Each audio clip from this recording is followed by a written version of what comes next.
Olá, meus papinhos, tudo bem com vocês? Aqui quem fala é a sua apresentadora do Bate-Papo Pop, Larissa. E hoje, como eu tinha conversado com vocês que eu queria trazer filmes mais recentes, esse filme vai abrir aí o nosso leque de lançamentos de 2025. E olha, eu acho que eu comecei muito bem, porque hoje a gente vai falar de Marshmallow, que assim, meus papinhos, a gente tem que esquecer todos os clichês que a gente sabe de acampamento de verão, porque esse aqui, ele vai virar a cabeça de vocês de avesso. Ele foi dirigido pelo Daniel Del Purgatorio. Não é apenas um filme de terror, ele brinca ali com as nossas percepções, ele coloca a gente no lugar do protagonista, ele faz a gente se questionar o que é real, o que não é. E uma coisa que eu posso adiantar pra vocês, a abertura desse filme, ele é frenético. Mas antes disso, né, da gente se aprofundar dos detalhes e tal, é claro, a gente vai ter uma parte de spoiler, só que vai estar separado no vídeo, então assim, fiquem tranquilos. Gostaria de pedir para vocês já deixarem um like, se inscreverem e ativar o sininho para vocês não perderem nenhuma das nossas atualizações e essas nossas análises aí que vão começar em 2025. Então é isso, meus papinhos, vamos começar. O filme, ele já começa jogando na nossa cara esse cenário bem perturbador. Ele começa dentro de um quarto que tá ali submerso de água e a gente vê essa criança tendo pesadelos muito vívidos e de uma forma muito agoniante. E como se não bastasse, tem uma ferida que se abre na barriga dele e começa a jorrar água, gente. Ali esse filme já me prendeu, porque mostra que ele não tem medo de colocar uma criança numa situação dessa, né? Então eu achei uma abertura, assim, simplesmente bem genial, que já deixa a gente ali com a pulga atrás da orelha, pensando assim, mas que diabo de coisa que tá acontecendo? E com esse clima bem saudoso e gostoso, né? A gente vai conhecer o nosso protagonista, que é o Morgan, interpretado pelo Cui Lawrence. Logo de cara a gente já percebe que a vida do Morgan, ela não é muito fácil, porque ele acaba sofrendo um bullying pesado ali perto dos seus vizinhos, né?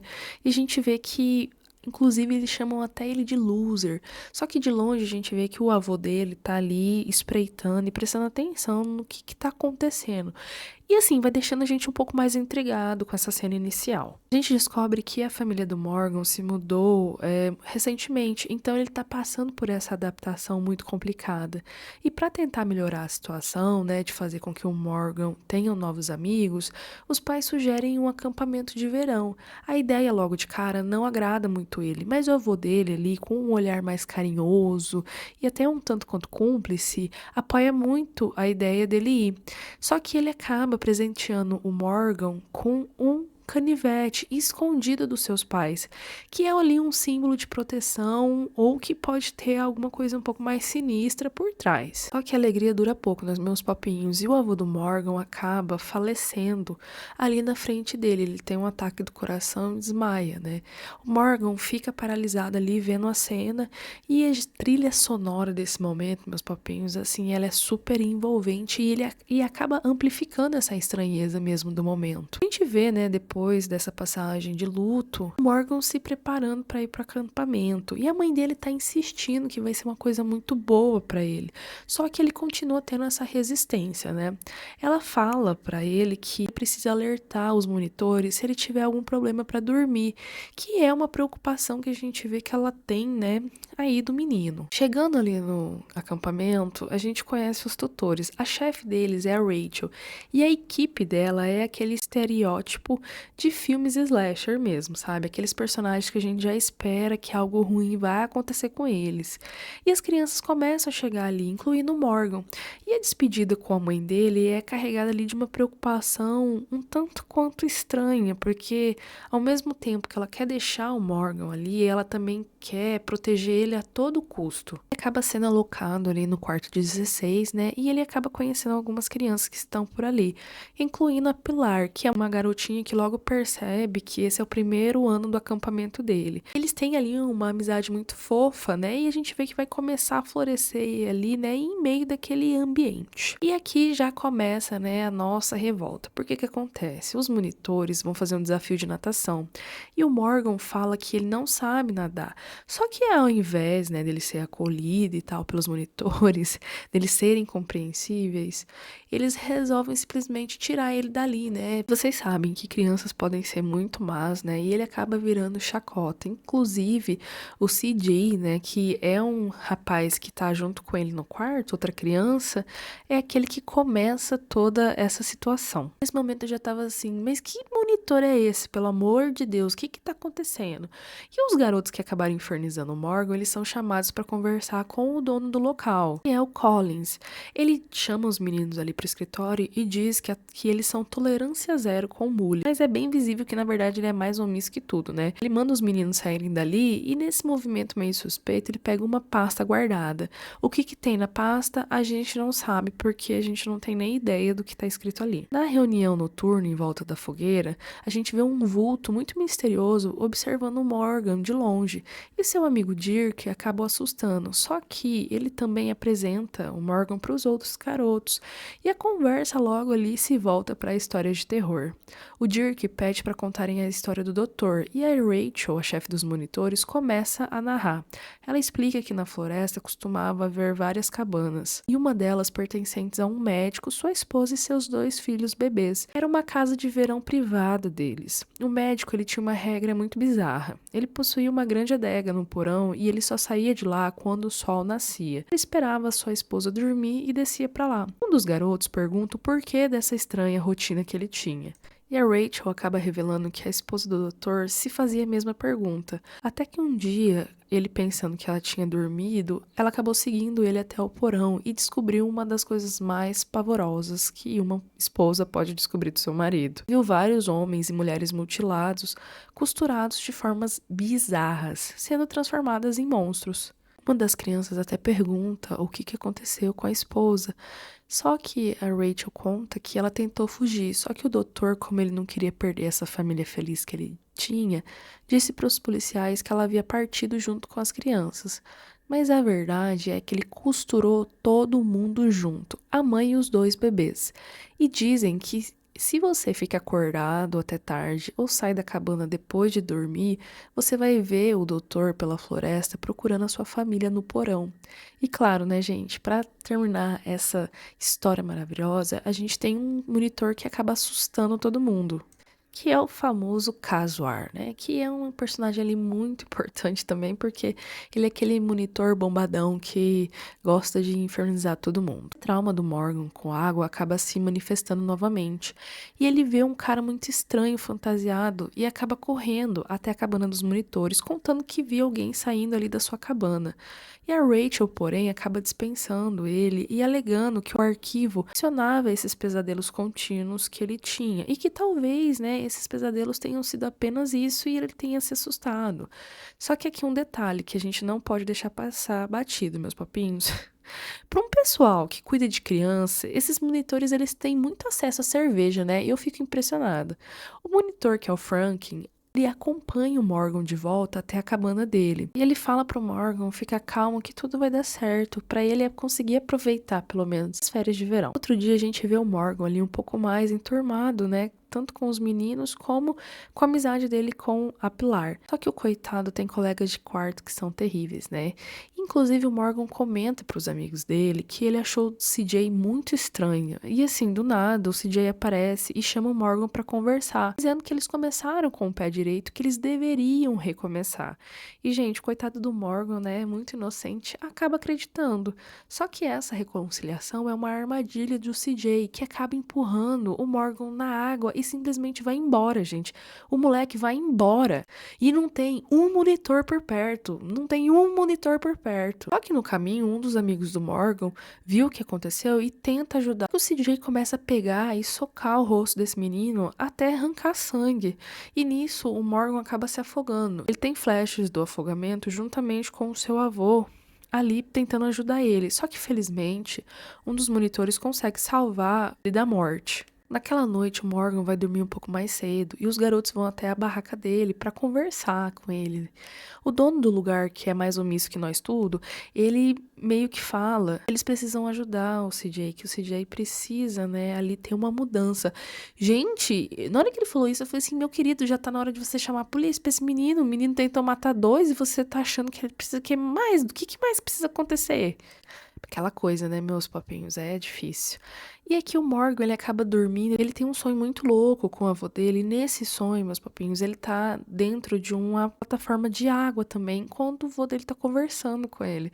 E nesse momento a gente também tem um efeito muito prático de água saindo da boca do Morgan, que eu achei excelente, é muito bem feito. Ele acorda e percebe que na cama do CJ tá vazia. Só que o que acontece? Ele vê uma luz piscando numa cabana ali do lado e ele entra lá para dar uma curiada e acaba encontrando um ponto de luz vindo do porão. Inclusive, ele vai andando ali de frente com essa porta muito brilhante. Ele entra nessa sala coberta por esse plástico e vê o corpo do CJ numa maca. Gente, o peito do menino todo aberto. E eu já não tava mais entendendo o que que tava acontecendo. Porque eu falei assim, será que esse guri tá dormindo? Ele tá acordado? O que que tá acontecendo? Aí a gente vê o doutor ali que puxa a perna do Morgan e tenta atacar ele. Só que o Morgan tá com o canivete do avô dele. E nesse momento a gente vê outros corpos por ali, inclusive a gente vê um corpo piscando ali. Gente, eu fiquei assim, perdidinha. E o doutor começa a correr atrás dele. O Morgan, ele chega no quarto dos meninos, desesperado, contando o que estava acontecendo e que o doutor é real. E os meninos, obviamente, não acreditam nele, né? Mas o doutor acaba aparecendo atrás deles com uma arma de choque. E um deles acaba sendo eletrocutado, mas os outros conseguem fugir. O Kaskar, que é um dos monitores, vê um homem e grita código branco, avisando a todos. A Rachel grita para todo mundo entrar no refeitório. Os meninos se refugiam em uma cabana e um deles acaba sendo quase levado. Eles conseguem correr para a cabana das meninas para avisar, mas o doutor também chega e ataca uma delas. Eles correm para outro lugar, percebendo que eles não podem confiar em ninguém ali e que eles precisam sair dali o mais rápido possível. Franklin, inclusive, tenta parar o homem, mas ele acaba sendo desmaiado. Os garotos precisam de um plano para escapar. E é aqui que finalmente a gente vai descobrir qual que foi o trauma do Morgan. Ele acabou caindo na piscina de casa e foi resgatado pelo seu avô. Só que ele diz aqui que esse momento nunca vai sair da mente dele, porque foi um momento que ele não conseguiu ter controle sobre nada. E essa é uma informação muito crucial que liga todos os pesadelos dele à realidade. E aqui, meus papinhos, antes deles organizarem um plano, eles escutam um barulho na porta. E é o monitor, o Kaskar. E um dos meninos corre até ele pedindo ajuda, enquanto os outros ficam ali escondidos. E é aí que a traição acontece. O Kaskar pega o menino e entrega pro homem encapuzado. Gente, eu tava assim, tipo, o que que tá acontecendo aqui? Nesse momento, parece assim que eu tive um tapa na cara, porque eu falei assim, eu não tô entendendo. O que que tá acontecendo? O que que tá acontecendo? Sabe aquele meme da Nazaré fazendo aquelas coisas na cabeça? Então era eu. Ele tenta ir atrás dos outros garotos, mas as crianças, em um ato de desespero, desmaiam ele com um barco na cabeça. E agora, meus papinhos, daqui pra frente vão ter spoilers. Se você não quer saber o que vai acontecer no final do Marshmallow, é melhor que você pare e vá assistir e depois volte aqui. Lembrando que o spoiler que eu vou entregar pra vocês, não é que eu tô desencorajando vocês a assistir esse filme, muito pelo contrário. Eu quero que vocês assistam pra gente comentar sobre esse filme aqui, porque vocês sabem que eu gosto de falar. Dentro do refeitório, o homem mascarado chega e começa a dar choque em todo mundo. E essa cena ela é muito bem feita, meus papinhos, porque a gente só escuta os gritos das crianças numa cena assim completamente bizarra e muito angustiante. É bem angustiante mesmo, porque você escuta só as criançadas gritando e a luz piscando, assim, e eu fiquei desesperada, não vou mentir. O grupo do Morgan chega à ponte e dá de cara com várias crianças desacordadas, e eles percebem que a Caroline ficou para trás. A gente vê ela correndo pela floresta até que ela cai e quebra a perna, com uma ferida exposta e tudo. Uma coisa assim bem gráfica, meus papinhos, eu fiquei até impressionada. E a Caroline, né, vocês acham que ela parou, que ela não conseguia mais andar? Muito pelo contrário, ela continuou andando firmemente ali depois dessa lesão. Eles acabam encontrando o Franklin, né, o Morgan e a Pilar, que orienta eles a correr até o escritório e dá para eles a senha do telefone. Enquanto isso, a Caroline ainda tá ali dentro da floresta correndo, só que ela chega numa estrada e encontra uma policial no carro. Então aqui a nossa esperança já voltou, ela ressurgiu das sombras. Só que quando os meninos chegam no escritório, eles não conseguem ligar para ninguém. No entanto, eles encontram a ficha do CJ com anotações de tipo problema controlado. cabana dos monitores, eles começam a brigar. E nesse momento eu fiquei assim, gente, o que tá acontecendo aqui? E a Rachel diz que eles precisam se apressar, porque há 4 campistas correndo por ali. Eles gritam com o Franklin para que ele diga onde que as crianças estão. E o Kaiser vai até o escritório. E o Dirk diz que esse é um problema que os dois vão ter que resolver entre eles. E ele manda a Pilar e o Morgan se esconderem dentro do armário. O Dirk ele até consegue derrubar o Kaiser, mas acaba levando um choque da Rachel. A polícia chega e entrega a Caroline para Rachel, ou seja, tá todo mundo ali interligado. A Rachel liga o rádio e diz que o protocolo de reversão precisa ser iniciado naquele momento. A Pilar e o Morgan permanecem no escritório e acabam encontrando os seus próprios arquivos do acampamento.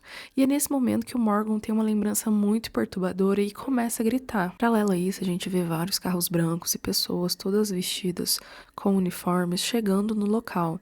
No alojamento dos monitores, o dono do acampamento e a Rachel estão conversando. Eles estavam sedando as crianças desde o começo com cacau, gente. É uma revelação pra mim assim que eu fiquei, meu Deus do céu, o dono do lugar, ele opera as crianças e o resto dos monitores, eles têm que fazer elas ficarem felizes. E é nesse momento que a Pilar e o Morgan chegam no local. E aqui, meus papinhos, eu recebi essa notícia de uma forma... Eu não sei explicar pra vocês o que eu senti na hora. E a bomba é lançada. A gente descobre que eles estão mortos. O Morgan que conhecemos não é o Morgan original. Ele é aquilo que seria próximo do Morgan. E o dono do acampamento diz que o Morgan morreu no ano passado. E os pais dele quiseram que ele voltasse. E eu fiquei assim, gente, o filho do dono do acampamento morreu ali em 2009. E ele criou essa tecnologia para manter as famílias unidas. Franklin explica para eles que eles não são nem humanos e nem robôs. E que eles vêm a cada acampamento por 2 meses para que as atualizações do programa sejam feitas.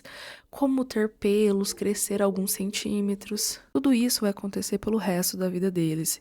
Em vários eventos durante o envelhecimento. E eles questionam por que o Franklin está contando tudo isso, e ele diz que eles têm 2 opções, saber de tudo que ele sabe ou esquecer.